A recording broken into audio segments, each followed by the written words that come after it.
Sportscast. It's me, Andy Grant. It's me, Jordan Neild. Massive thank you again to Monterex. Again, go on about it every week. They are our main sponsors. You get 15% off if you type in Leg It at checkout. We are also going to have a competition running in the next week or so. So, as a heads up, make sure you're following the Leg It Podcast on Instagram, Monterex on Instagram, and also make sure you are subscribed to the Leg It YouTube channel, because there's going to be a big giveaway in a week or so. So get ahead of the game and make sure you're following and subscribe to all three. Nice one. Boss week of sport ahead. Oh, mate. It's been a decent week already. About to get bigger, It's about to get much, much bigger. Can't wait. This is like Christmas for me, like. Well, especially on the back of what boxing's done to us over the last 3 or 4 weeks. It's been a bit of a shit show, hasn't it? A bit. Yeah, quite a bit. But yeah, I think was it a tweet or a text? People communicate on that many different platforms. Never know when I spoke to you, but I think you said something like every weekend now till Christmas there's something really good going on. Something crazy about UFC. I think UFC have got multiple pay-per-view events, multiple champions defending against like the number one contenders. UFC run from added into that a Fight Island Abu Dhabi thing, and boxing just goes up another level from this weekend basically. So then next weekend you got like Chris Eubank Jr.'s back. Then you got the big Liverpool show. Obviously on the same weekend you got Fury Wilder, which will have repercussions from this weekend. Mm-hmm. Then obviously November you got Canelo versus Caleb Plant, which has just kicked off this week. Just keep rolling, mate. And in footy, Champions League, kicking off again. The winter, I usually hate the winter, but I'm looking forward to this one. Yeah, no, me too. Mate, where do you want to start with then? To be honest, there's only one place to start, isn't there? Joshua Usyk, really. I think the amount of people who've texted me this week, family members, like mates who don't even care for boxing. What do you think on this? Or Joshua's going to knock him out? Or is Usyk going to win? And all that stuff.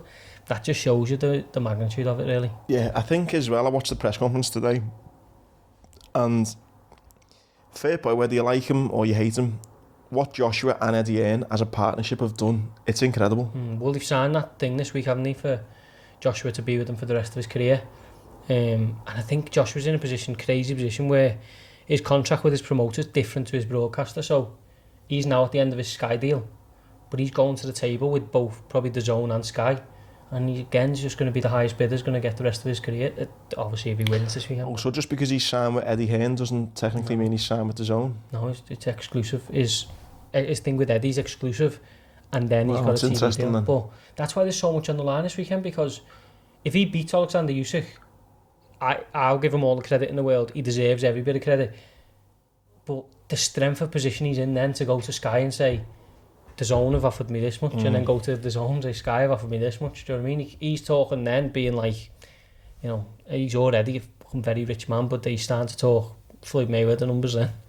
Do you think, into those hundreds of millions? Yeah, because if he beats Alexander Usyk, he will get the credit he deserves, but then this next part of his career is just so big. But again, if he gets beat, you know, obviously he'll have an immediate rematch with Usyk and stuff, but it adds to the story, doesn't it? I think people would still be interested even if he does get beat this weekend. The man's just in the strongest position ever. Yeah. He's got a big, it says a lot, doesn't it, really? Because you look at someone like Fury, who, I don't know if you've seen the Gary Neville thing he done. He talks about, which I like that about him, he doesn't need a big entourage, he doesn't need a big team, it's just him, he turns up, which is great.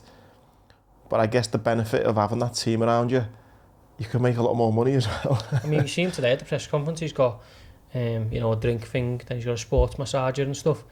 And it's all there because that's what he's contracted to do, but I think you can choose to be you can either be, I'm not doing any of it, or I'm going to be a commercial superstar. Entity, yeah. And at the end of the day, you've got to, he's not paying bills, obviously, like, you know, the average everyday. He's not going to Tesco's, is he? He's still a business, isn't he? Do you know what I mean? He's just maximising his business, and I think it's quite short-sighted when people say, "Oh, he's a bit corporate, he's a bit this." Well, he's in that position. I think personally, it would be stupid not to capitalise on that sort of, exposure in order to. You say there's two ways of going about it. There's like the Tyson Fury, if you like, he says he's the fighting man, and that's how he wants to do it, but.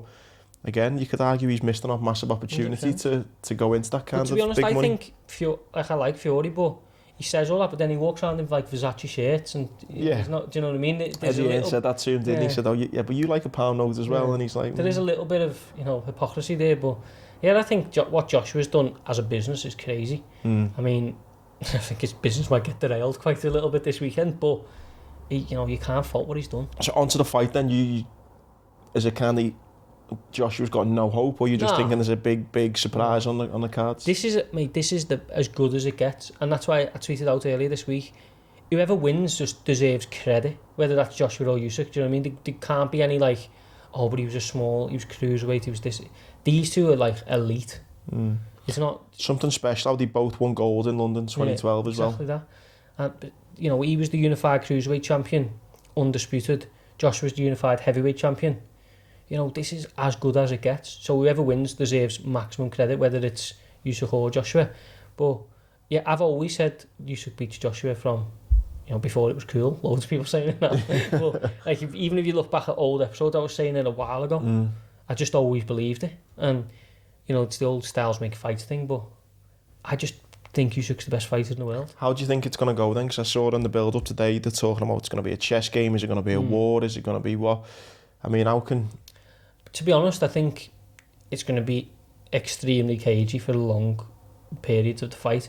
There's a thing with Bellew on the Zone this week. He watched this fight back with Usyk, with I forget the guy's name, but yeah, they were doing it anyway. And the little intricacies that he was saying in terms of like, Usyk comes out and he basically just downloads what you're doing.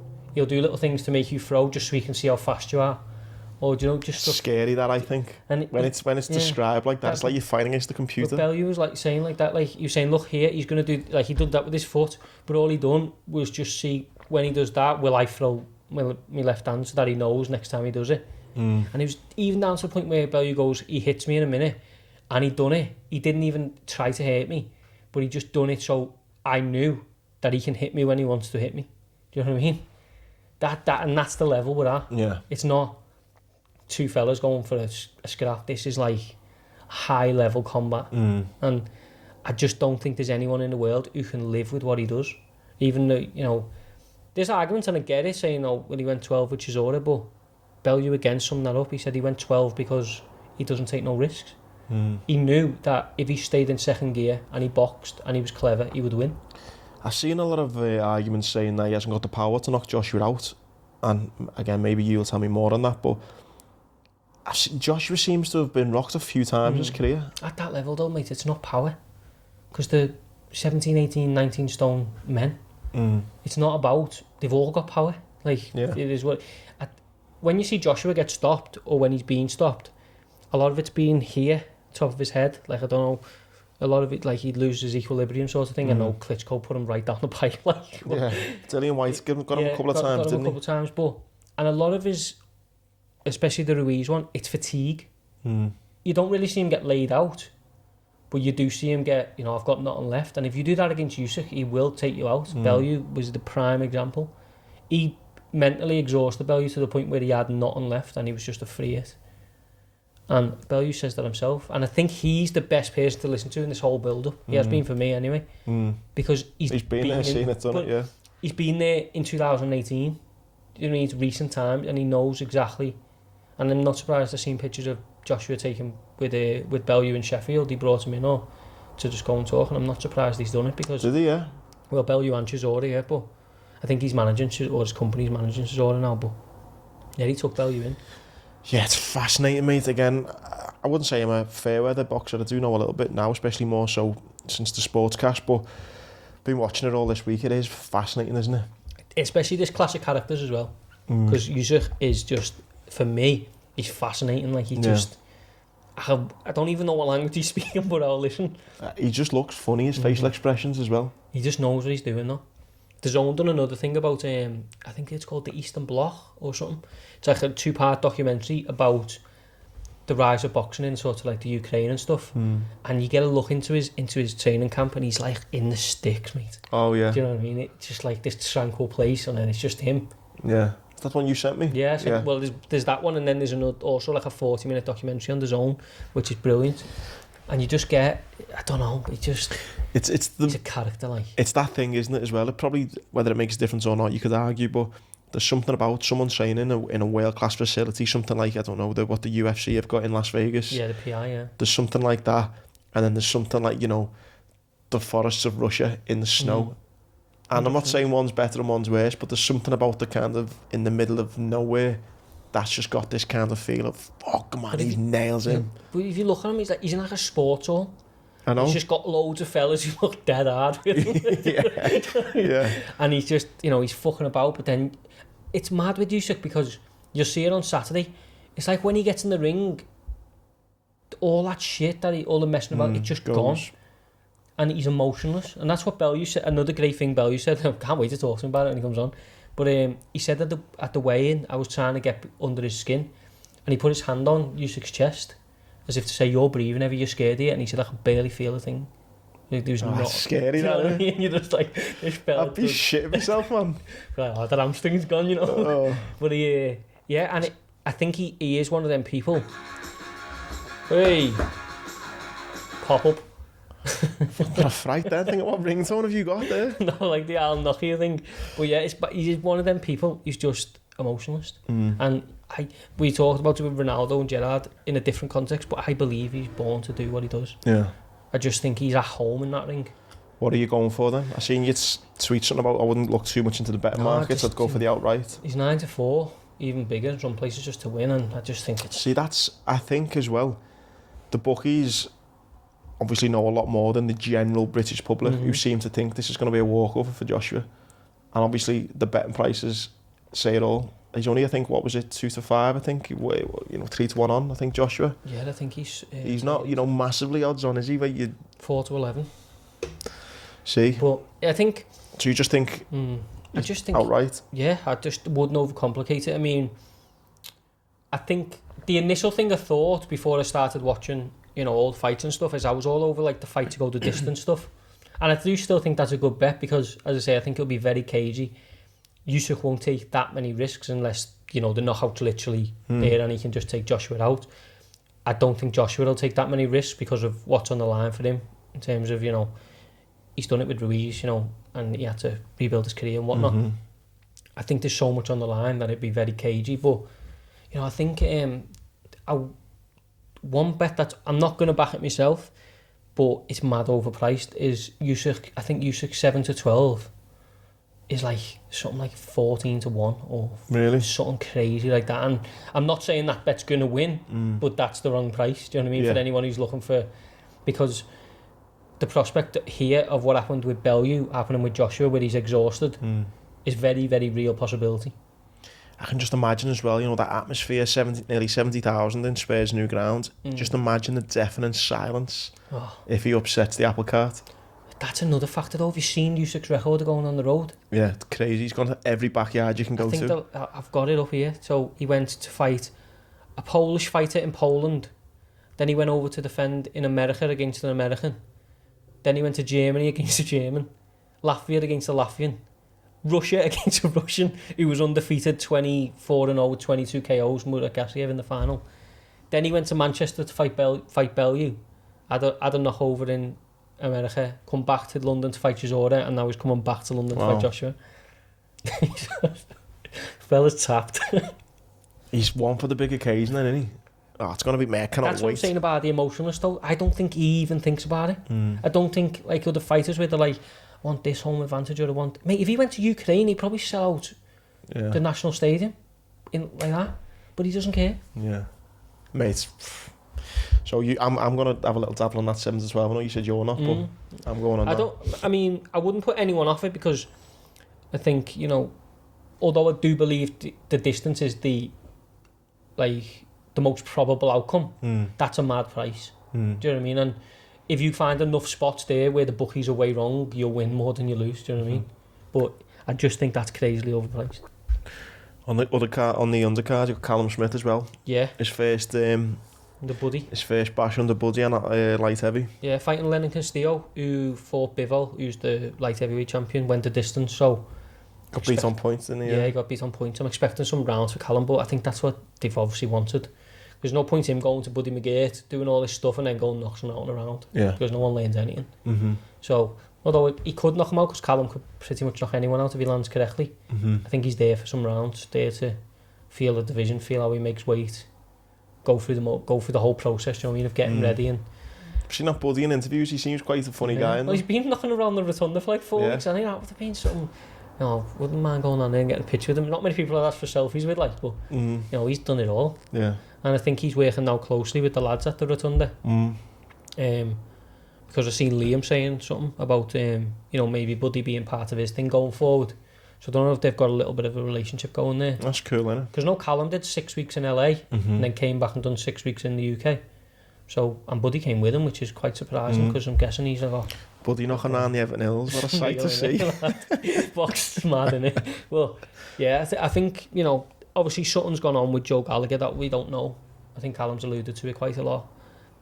But, he's got a fresh start, lost to Canelo, but, now it's a new division, new trainer. He's only 31 or something. Yeah, so you're thinking that going the distance as well then? Yeah, mate, definitely late. Like, if you're looking for a bet there, I don't think you'll get much on it, but I think, definitely look at like the over 7.5, over 8.5, stuff like that. I think, we'd be looking for rounds. Because as I say, if he does blast them out early, no one learns anything. He's got to then have another tune-up, do you know what I mean? What I did think was interesting on the, and I might be wrong here, but am I right in thinking that Callum Hatton is on... Campbell is on after Callum? Yeah, he just gets, because he's only, I think he's a 6th rounder this time actually, he just gets put in, like a sort of... I thought it was on merit of kind of performance the night it builds up. It is to a point, but with people who are like 3-0, they will often just get put in, like Conor Ben did a lot of time, because for them it's a learning process, isn't it? You're going to go to get used to the fans and all that stuff, but Campbell Attons, it's tough on him, mate, like... I think that name... It's just pressure. It's heavy, isn't it? And you can see him now, because he's had 3 fights, he's had no knockouts. And you can see him, he's just desperate for a knockout. To just bingo someone. He's fighting a kid this weekend who's never been stopped. I think he's 4-11 to go to points, which I looked today. Campbell Hatton on points, which is the biggest coupon builder ever. Whatever you bet on, just put that with it. That's just like used to be like your Rangers want to fight. Whatever you're putting in your bet, just add that in a little bit more value. But yeah, and then obviously you've got Florian Marku, who's Albanian, 8-0-1. Kicked off today at the press conference. Seen it, yeah. He's fighting Maxim Prodan, who's, I think he's like Russian or something, based in Italy. So, oh no, he's Ukrainian. Born in Ukraine, but lives in Italy. Oh my God, born in Ukraine, Romanian national, lives in Italy. Hard as nails. But he's 19-0-1 with 15 KOs.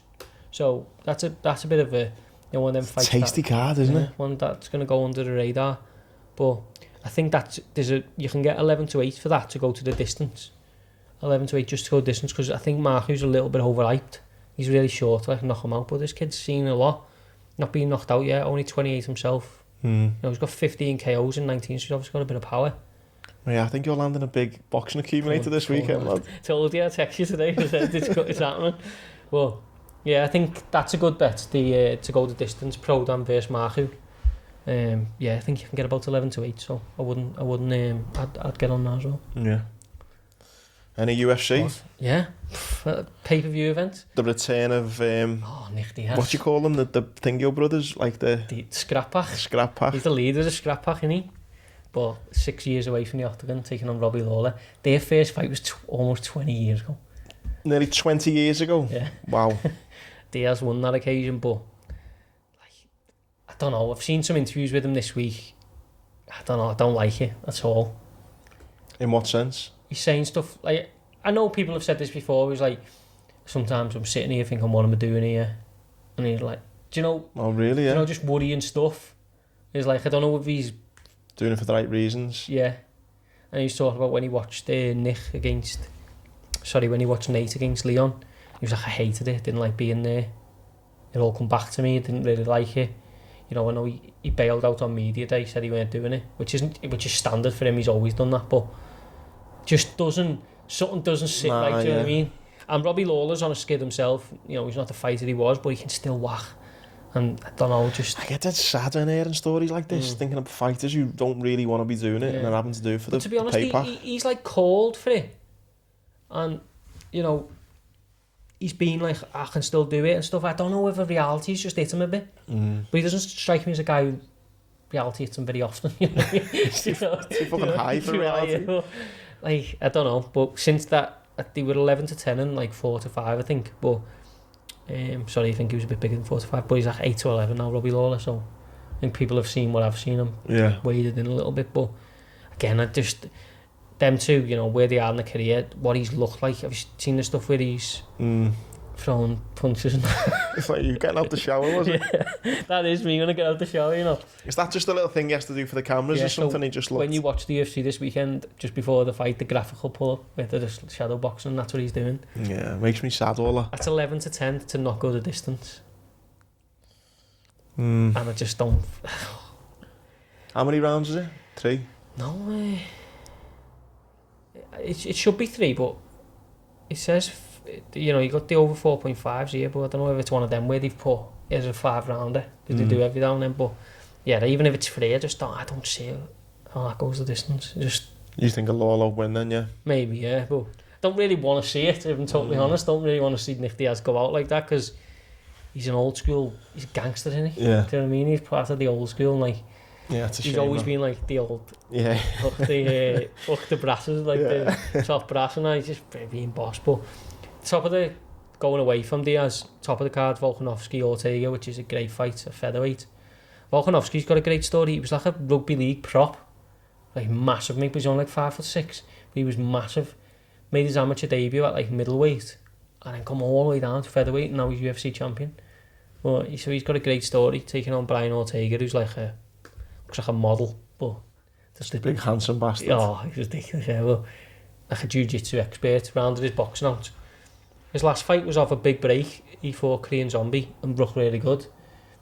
And like it's a really close fight, to be honest, but I just don't know, you know, it's not a betting fight for me, like, because you just don't know what's going to happen. Volkanovski's had COVID. This has been scratched from COVID once. I think it hit him quite hard as well, COVID, so you just like don't really know sort of what it's taken out. He can say all he wants, you know, like fight week and stuff, but yeah, I wouldn't bet on it, but I think it'd be a great fight. Decent to watch. Valentina Shevchenko's the co-main, who's just the hardest woman going. She's fighting the Bullet, she's called. Is she? The fucking Bullet as well, to say you clean off. But yeah, she's fighting a lot of Murphy. It's a boss card. Curtis Blades. This is a Sunday morning then, BT Sunday morning one. Yeah, Curtis Blades, Jairzinho Rozenstruik, 2 heavyweights. That's going nowhere near the second round. Really, yeah? Yeah. I cashed big last time you put that type of tip up. This is the same guy. Is it? Rozenstruik's the one who chinned him, but he's fighting... The one who drinks out of his boot? No, that's Tai Tuivasa. Oh, do you know what? We've had 2 of them. One was Tai Tuivasa and one was this Jairzinho Rozenstruik. Anytime Jordan gets a big heavyweight, when he goes, lad, this is not going more than 5 minutes. But, like, lad, I had a good few $100 on it with that Tai fella. Did you? Great Tai Tuivasa. Brilliant to watch, yeah. And you started pouring beer into his boot. Oh, mate, there's a video of him, and it's not going to have much context now for anyone listening, but I'll send you it. So he does like an Instagram live, and some kid like pops up. No, you let people on, and the kids have got like a proper bowl cut, you know what I mean? That he is. Tai Tuivasa just cannot stand up for laughing. the kids like, what are you? You're laughing. He's only about 15, and he's like, mate, I'm sorry, I just can't. But I'll send it to you. It's fucking unbelievable. But yeah, he's fighting. So Jairzinho Rozenstruik, he's being beat, but when he punches people, they go to sleep. He's fighting Curtis Blades, who's like a wrestling based heavyweight. You know, if he gets Jairzinho Rozenstruik on his back, it's fucking cairns. I love how you describe these heavyweight fights, you know. The class, I love it. But Curtis Blades being knocked out himself. Yeah. Quite a lot.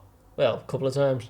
So Rozenstruik's got the power to end it. Curtis Blades got the style to beat Rozenstruik. So good thing the way to watch. I see it is it's just gonna be a battle of wills. Either he's gonna land a big right hand and put him away, or Curtis Blades gonna put him on his back and punch fuck out of him. Yeah. So that's not going the distance. These bets I'm liking. So we've got that not to go the distance. Yeah. Nick Diaz, Robbie Lawler not to go the distance. We've got over, say 6.5, 7.5 in the Callum. And maybe the same as well for Usyk, I'd say, maybe. Yeah. Usyk, and then obviously Florian Marku and Prodan to go the distance as well.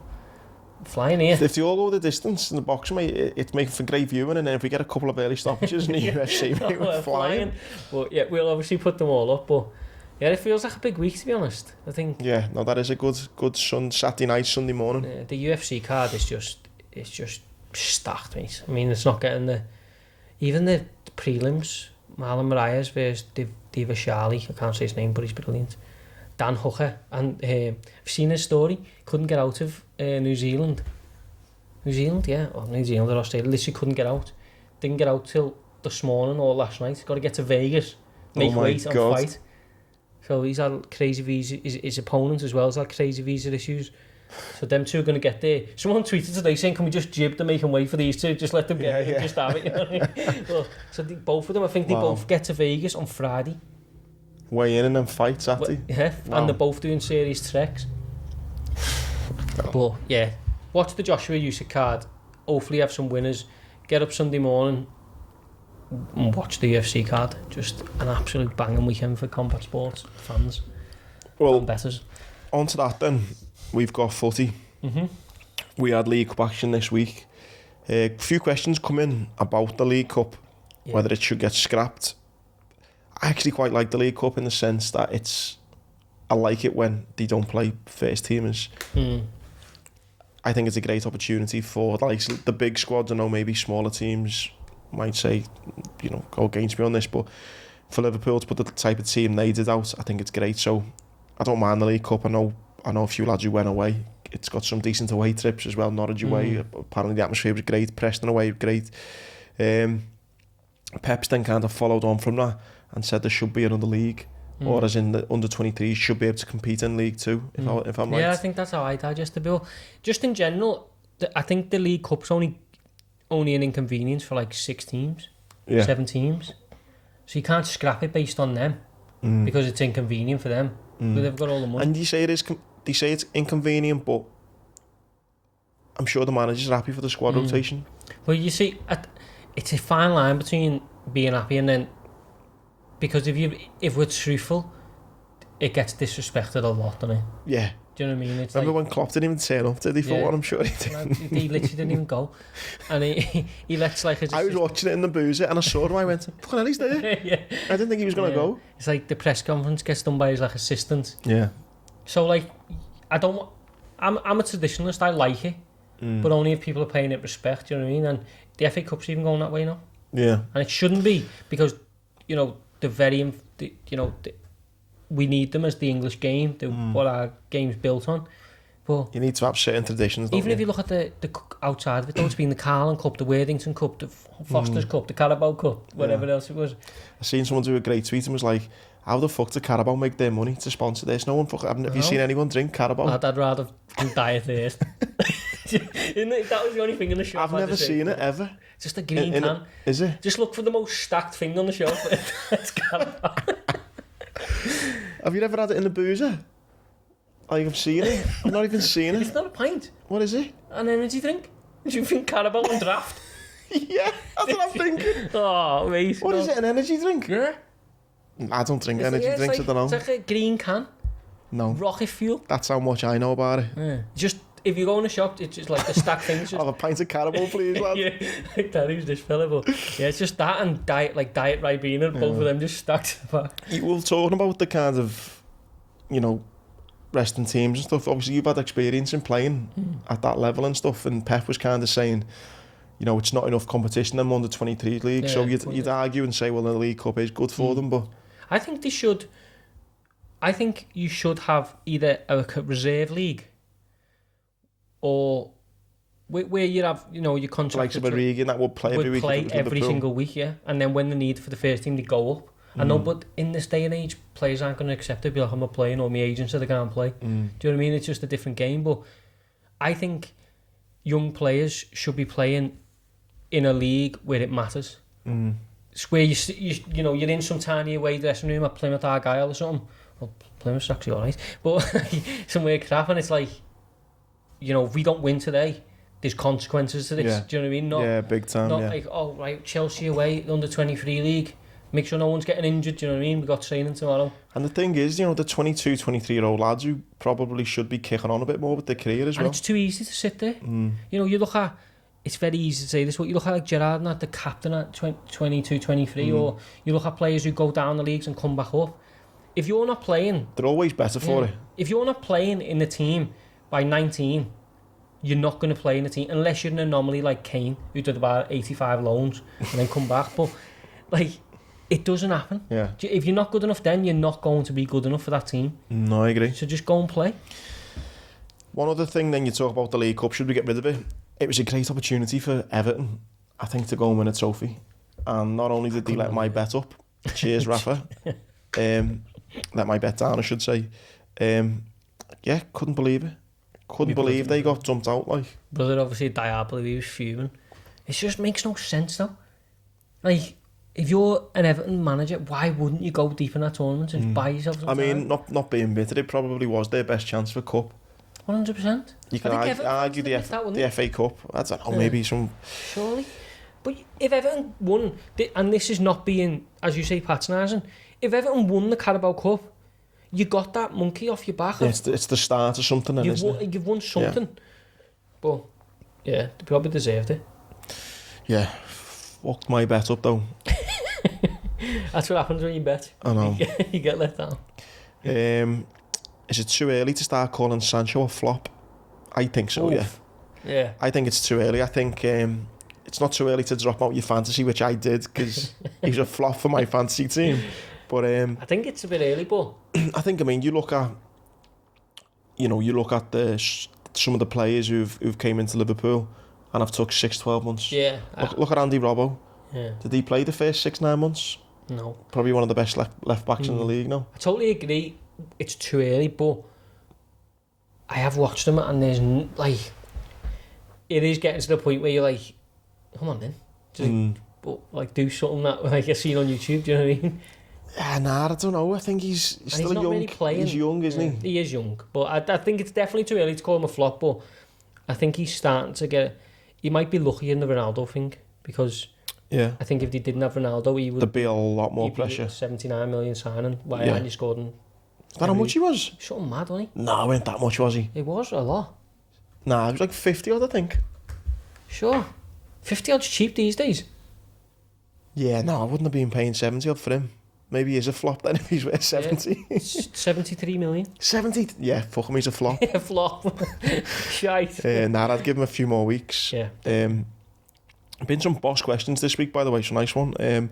Thoughts on safe standing coming back? I always feel a bit weird answering on this, because obviously I wasn't there for some of the tragedies that have happened on safe standing, but for me personally, I stand up. I mean, we were on the COP together last week, weren't we? We stood up the whole game.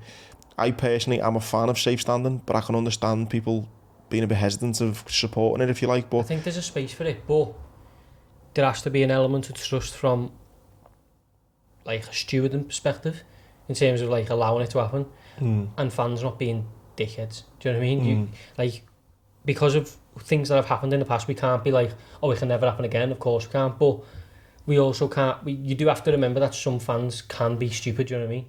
I also think with that there needs to be, and maybe this is a bit harsh, but I think there should be like parts of the ground where people go, and this is where it's a problem for like tourists who come in.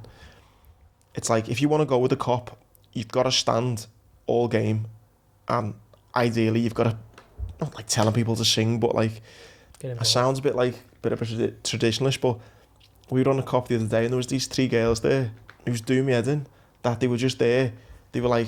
Yeah, we've got in loads of selfies by without even... Probably, yeah. And I felt like going, girls, you know, just put your phones away and just get involved at some of the, you know, sing if you can. And it's hard though, because even, you know, you... Like, if they want to go in the main stand and do that. You've only got to sit in there though, and you get told off for standing up, don't you? Like, by our own fans and stuff. Yeah. So I think there's a space for safe standing as long as everyone's on board, and you know it doesn't become you know, come here, get next to me or do this. Do you know what I mean? Yeah. But there's a space for it, but it's just got to be done correctly. Done properly, yeah. Couple of questions on, like say, the Ryder Cup or not. No. I'd love to be able to give a bit of golf content to the Sportcast. I will look up at it, because actually someone said about F1 last week, and I've started watching Survive to Drive, is it? Drive to Survive. Brilliant. Really enjoyed it. Like, you know, if people want to hear it, we're never going to be experts on it, but we can, you know, start getting involved and talking about it. Yeah, exactly. So the Ryder Cup, obviously it's America against Europe, isn't it? So I will start getting swept up on that for next week. Someone asked about one thing I don't care how many people ask for, I will not get swept up on, was cricket. batsman being changed to batter and third man to be changed. Mate, you could be speaking Swahili in that message. I don't know what any of that means. One of my good mates, Tom, loves it. That's Dean. Sorry, mate. My dad loves it. My dad goes all over really? watching it, yeah. Sorry, Dean. We'll get Big John Neal on next week and he can answer it. He talks to me about it and I say, oh, Dad, no. got stuff to do. And we had England netball team in New Zealand playing the Silver Ferns. I'm not going to get involved in women's netball, I'm sorry. Do you know what, though? I loved it. Why? Yeah, it's At least great. we know people listen. And obviously, little shout out to Social Scousers. They're the people who do all of our little videos and stuff. The boys out there in America smashing it. Some of the questions... someone's been a bit bitter. I'm going to read that. Just said since 1995. Oh, no. No, we can't have We're that. an impartial podcast. We are an impartial podcast. That's to be said. Liverpool ticketing system and the farce that is. It is a bit of a farce, that. So we went the game, didn't we? Yeah. We were stood outside. What's that pub called? The Albi. The Albi. Got in and out for drinks. Didn't even move. Yeah. We ended up having 2 pints in the queue. Queuing for about 40 minutes. The club's fault that, though. I don't care what anyone says, because if you can't, and it's so bad on the stewards who are just getting so much stick, and like, you know, what do you want them to do? I know, it's really unfortunate. There's a fella behind us in that queue, and he didn't even know how to download his ticket, and that's not his fault. No. You know, he's an older guy, and obviously being used to having his card or whatever. And then someone goes, oh, download this and do this. It's stupid, but I know that's the way the world's going, but the club's got to do more for me. Yeah, no, I've been to obviously 3 home games this season, and it's been the same every week. No sign of improvement at all. So, yeah, it's been a farce. Derby County, Mark Younger said. Oh, bad, isn't it? I'm really happy to see Rooney's come out today and said, you know, from a council estate in Liverpool, I know how hard it is, you know, people losing jobs. He said, what type of person would I be if I was just going to sit on the beach for a couple of weeks? So it sounds like he's gonna hang around and fight, and I think what a story that'd be. He did a great podcast with Bellew, did you see it? Really good. Yeah, really good. A completely different light to me, like, and that just leading on, that's what he was saying. He was like, you know, I'm loving being a manager, I'm loving, like, you know, having the staff and sort of being like the type of manager he wants to be, and for him, how easy would it be for him to say, oh, sorry, you know what I mean? And does not need that stress, does he? No, testing to his character, really good. Yeah. And you know, if they manage to survive and pull back that, obviously they've been docked 12 points, was it, or 20 points? Yeah, and someone from the league below is putting an appeal, aren't they? Because they want more done. No, but I think they lost out by relegation by a point to them. So, and they're basically saying, well, you knew this was going to happen, so we'd have stayed up if you'd have been, you know, it's just all messy now, isn't it? There was one as well. There was a small hall pro boxing. Oh yeah. It's been pulled. 2 local lads on separate shows. Paddy Lacey and someone else. Jay McCarthy. What's the story behind that then? Small old boxing's just been left to rot, essentially. I don't know the exact details of that one, but I know, you know, like the people, they're sort of asking for like COVID testing, which costs a bomb. Oh, so that, yeah. You know, it's hard to get opponents now because you can't really bring anybody in. You know, the journeymen from Europe who would come in. Obviously, British journeymen are like, got so much work that they can't make every show. Of course, yeah. You know, so they've been hung out to dry, really, especially the small old promoters. But if small old boxing doesn't exist, you don't get these big shows, exist, and it's easy to forget about it, and it's easy to forget about these lads who are 1-0, 2-0, and they're trying to make the way. You know, you look at Luke Willis, who's done the whole thing, and now he's at the Echo Arena on a big card. Loads of other fighters you can reel off who've done the same thing. So if they don't get this right and they don't start paying it a bit of attention, boxing's, you know, it's like the grassroots football kind of sketch, isn't it? Exactly the same thing. Yeah. You don't care about it, they don't drop money down. I think Eddie does like a check every now and then. Yeah, there's your money for this, but boxing should be filtering money down, especially for stuff like COVID testing and that. Yeah, you don't even think about that, do you, really? Cost a bomb, apparently. Yeah, not good times. Mate, we've obviously been pretty heavy on the boxing this week. That's, what, about 40 minutes in, so... To be honest, it's the one thing, I think everyone listening, you know, it's a good weekend of Prem footy, obviously City-Chelsea, isn't it? It's a good game. Yeah. And stuff like that, but I think it's Arsenal-Tottenham as well, isn't it, on Sunday? Is it? Yeah, so I think, obviously it's a good weekend, but when something happens like Joshua Usyk... Yeah, you need to give it the respect and the attention. You know, I'm sure everyone listening and watching is probably going to be watching that too. One thing I will I know when we started this, we were doing tips. Obviously, Jordan's give a few already.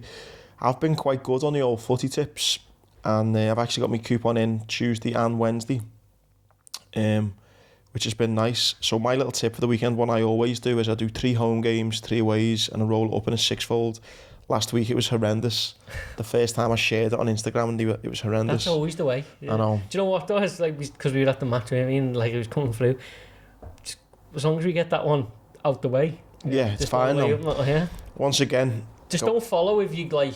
You know, these are for fun. You know what I mean? We're trying to win beers and pizzas and that. We're not. Don't follow. If I'm not trying to bloody pay me mortgage off for this one bet. You know what I mean? So again, gamble responsibly. Don't bet with more than you can afford to lose. And if we all do win, it's fucking great. It's great. So I'll just reel off my 3 homes. Everton. Rafa ain't getting beat by Norwich. It can't be. They're the worst team I've ever seen. No, I'm going to go for Rafa, Leicester at home to Burnley, and Bournemouth at home to Luton. They're my 3 aways. My 3 homes. My 3 aways are AC Milan, Wimbledon away to Shrewsbury, and the Redmen at 5:30. So 3 homes, 3 aways, and then roll it up in a 6-fold is the bet I'm going for this weekend. Love it. I always get a bit of value out of me trebles. And I'm telling you, we could be sitting here next week hitting a couple of them big ones. Well, 5:30, the Redmen come in straight into the boxing and straight into the UFC. Every one of us up till like 5 in the morning watching the UFC. Got all this money rolling onto the UFC. Yeah, well, boss weekend, mate. Especially if you're a combat sports fan, which I am. Yeah. Just brilliant. Enjoy it all. Saturday for a red anyway. 5:30. You love the 5:30, don't you? I love a 5:30, mate. I'm actually at Chester this weekend. Chester races for Get any tips up then as well? Yeah, I will. Willow's good friend of mine, 30. He was earlier in the month, so happy birthday, Willow. So we are Chester Saturday. Nice. So, get banging any tips on your Instagram story. Yeah, I'll be bothered by it. We want all sorts of, but yeah, so it's Chester races for me. Liverpool. Boxing. What a weekend! I was saying to my dad, I was like, so much negative stuff in the world in it, and obviously Friday this is our chance to just have a bit of lads chat and talk about footy and combat, all just sport. And I said to my dad, how fucked would we be without sport? Oh mate, don't.